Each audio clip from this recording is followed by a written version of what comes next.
মহারাষ্ট্রের নির্যাতিত লাউদোহার 3 পরিযায়ী শ্রমিকের পাশে বিধায়ক নরেন্দ্রনাথ চক্রবর্তীর আশ্বাসে কিছুটা স্বস্তিতে শ্রমিক পরিবার। কিছু ফোন ছিল না, কি ফোন ছিল জানি না, সে বিচারে একদম মাথা ভাঙে তাকে জালি ছাড় মুখে সে মুখ লাগাইছে রোডে।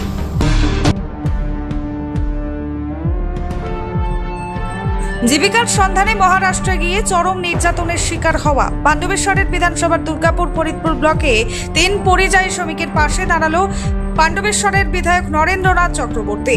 শনিবার ফরিদপুর ব্লকের লাউদোহা গ্রামে পঞ্চায়েতের অন্তর্গত পলাশপুনি ও শীর্ষা গ্রামে গিয়ে নির্যাতিত শ্রমিক দিলীপ বাগদি, সমীর বাউরি ও তপন বাউরির বাড়িতে সরাসরি তাদের সঙ্গে সাক্ষাৎ করেন তিনি।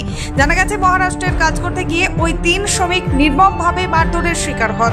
শুধু তাই নয়, তাদের উপার্জিত অর্থ জোর করে কেড়ে নেওয়া হয় বলে অভিযোগ। শারীরিক মানসিক নির্যাতনের ফলে চরম আতঙ্কের মধ্যে কোনো রকমে তারা নিজেদের বাড়িতে ফিরে আসতে সক্ষম হন। ঘটনার খবর পেয়েই তৎপরন্য বিধায়ক নরেন্দ্রনাথ চক্রবর্তী শ্রমিকদের পরিবারের সঙ্গে কথা বলেন এবং গোটা ঘটনার বিস্তারিত শুনে তিনি জানান, এই শ্রমিকরা একা নন, তাদের ন্যায্য অধিকার আদায়ে আমরা সম্পূর্ণভাবে পাশে আছি। বিধায়ক আশ্বাস দেন, জোর করে কেড়ে নেওয়া অর্থ ফেরত আনার জন্য প্রয়োজনীয় সব ধরনের পদক্ষেপ নেওয়া হবে। পাশাপাশি 7 দিনের মধ্যে নিরাপদ পরিবেশে তাদের পুনরায় কাজে যোগদানের ব্যবস্থা করা হবে বলে তিনি জানান। অত্যাচার একটা মানুষ পেটের দায়ে যদি বাইরে কোথাও কাজ করতে যায়, তাই সেই পরিযায়ী শ্রমিকদের উপর যদি এরকম অত্যাচার হয়, তাহলে এর মানুষের মুখের ভাষা নেই যে কিভাবে নিন্দে করব, কিভাবে বলবো। কোন সভ্য জাতি, কোন সভ্য দেশে এটা হয়? এরকম মানুষ বিশ্বাস করতে পারবে না।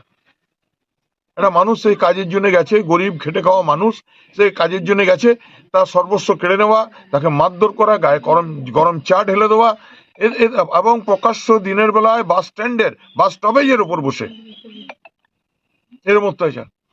আর এরা বড়াই করছে, বড় বড় কথা বলছে, আইন শৃঙ্খলার কথা বলছে এরা, এই বিজেপি সরকার, এই মহারাষ্ট্র সরকার।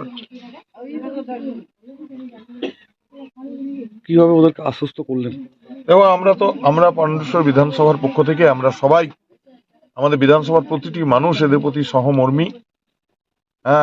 এবং আমি এদিকে আজকেই আমাদের যে আছে, পোর্টাল আছে, সেই পোর্টালে এদের নাম তুলে দেবো। আর আমি কথা দিয়ে যাচ্ছি যে 7 দিনের মধ্যে এখানে কোথাও কাজ খুঁজে দেবো আমরা আজকে। সেই দিন বিধায়ক আরও বলেন, পরিচয় শ্রমিকদের ওপর এই ধরনের অত্যাচার কোনোভাবেই বরদাস্ত করা হবে না। বিষয়টি প্রশাসনিক স্তরে গুরুত্ব সহকারে দেখা হচ্ছে এবং প্রয়োজনে ভিন রাজ্যের প্রশাসনের সঙ্গেও যোগাযোগ করা হবে। বিধায়কের আশ্বাসের কিছুটা হলেও স্বস্তি ফিরেছে শ্রমিক ও তাদের পরিবারের মুখে। দীর্ঘদিন ধরেই ভিন রাজ্যে কর্মরত পরিযায়ী শ্রমিকদের সুরক্ষা ও অধিকার নিয়ে প্রশ্ন উঠেছে।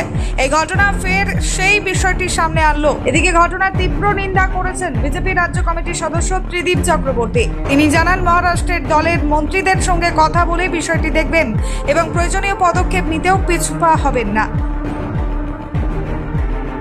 যে ঘটনা ঘটেছে, ওখানকার যে ভাইরা কাজের সূত্রে মহারাষ্ট্রে গেছিল এবং তাদের মুখ থেকে যেটা শুনছি, তাদের উপর যে অকথ্য অত্যাচার করা হয়েছে, মহারাষ্ট্রে তাদের গায়ে যে চা ঢেলে দেওয়া হয়েছে, আমরা এটা একদম অত্যন্ত হারে এটা নিন্দা করছি। এবং যদি এই বিষয়টা ঘটেছে, আমি মহারাষ্ট্রের মন্ত্রী এবং আমাদের দলের যারা মন্ত্রিত্ব আছেন তাদের সঙ্গে কথা বলছি। যদি এরকম কিছু বিষয় থাকে তাহলে সেটা খুব অন্যায় হয়েছে এবং তাদের বিরুদ্ধে, যারা এই ঘটনা করেছে তাদের বিরুদ্ধে ব্যবস্থা নেওয়া হবে।